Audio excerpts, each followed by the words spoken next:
Chokamela. I'm not sure if any of you here know Chokamela. So Chokamela was from the 13th to 14th century, and it is said that he had come to Pandharpur one time with his family, and he felt at home. He felt that this is where he belonged, that he decided to stay on in Pandharpur for the rest of his life. And so he was born into the Mahar community, again another marginalized community, and they were deemed as untouchables in those times. And so he, just like Janabai, faced a lot of discrimination, social injustices during his lifetime. He was not allowed entry into the temples, but he was a great devotee of Lord Panduranga. And they were very poor. He was a laborer. So he used to go to work every day, hard day's work. He used to come back in the evening, and he used to live on the other side of the Chandrabaka River. So he used to cross the river, come this side, and stay a little further away from the temple, because if anyone sees him close to the temple, they'll shoot him away or hit him or whatever. So he used to be in hiding, he used to be just praying, singing his abhangs on Panduranga. So on one such day, he did the same thing that he always did. Came there, stayed a little further away, and then when he saw the chief priest lock up the temple and leave for the evening, and he made sure no one else was around, he used to go and stand in the temple gate. That was the furthest he could go. So he'll stand there, sing in meditation, prayers, and one day it is said that the temple gates open and out comes Panduranga. And he says, Choka, why are you standing here? Come inside. I want to spend the evening, the whole night with you, chatting, singing, whatever. And Chokamela says, my Lord, I cannot come into the temple. You know this. I belong to a very low caste. I'm not allowed. If anyone sees me, I'll be in trouble. I am fortunate to have your darshan here. To this, Lord Vittala says, who has the right to tell anyone who can enter my temple or not? This is my temple. I decide who comes in and who doesn't. He says, to me, caste, social status, gender, nothing matters to me.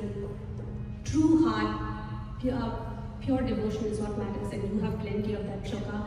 You are worthy of coming into my temple. And it is said that he spent the whole evening with Panduranga that day.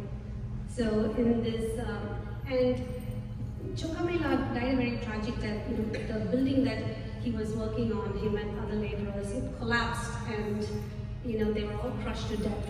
And they just had like a mass burial or cremation. And so Namdev on the other side gets a vision where Panduranga comes and tells him, Namdev, there is a devotee of mine whose remains this accident happened and his remains are there, and he had one last wish and I need to fulfill it, it's my duty. And Namdev says, yes, whatever you say, my Lord, your wish is my command, tell me what I'm supposed to do. And he says, go there, bring my devotee's remains, and I want you to bury it in front of my temple. That's what he wanted, that's what Chokamela wanted. Namdev says, okay, I can do that, but how will I know which bones belong to your devotee and it's not someone else? And Vittala says, that's very easy. Go and see any bones that are still vibrating with the name Vittala, Vittala, they belong to my devotee, bring them here. And it is said that when Namdev went and he picked up some of the bones and kept it near his ear, they were chanting Vittala, Vittala. And it's ironic that the person who was denied entry into Panduranga's temple, now people take his darshan first before going and taking darshan of the Lord. That is the power of pure devotion and a true devotee. The Lord gives them the first preference.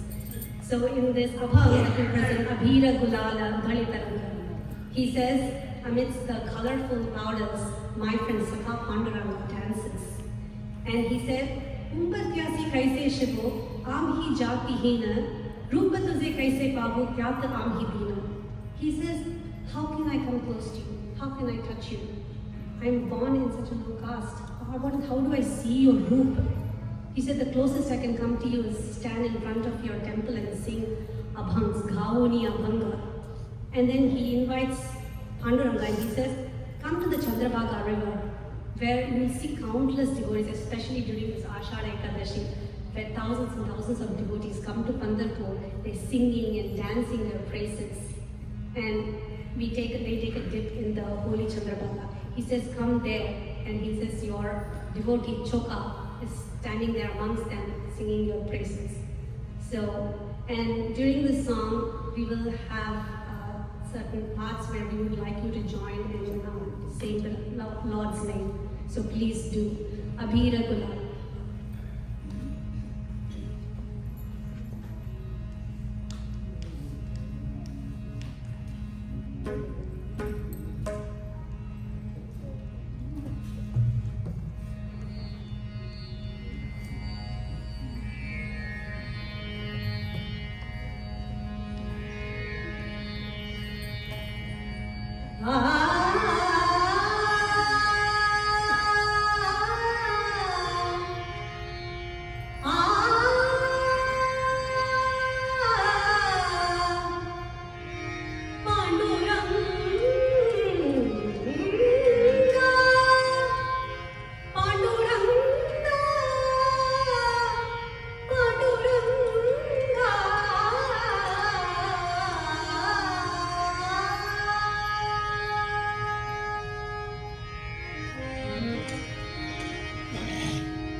Hare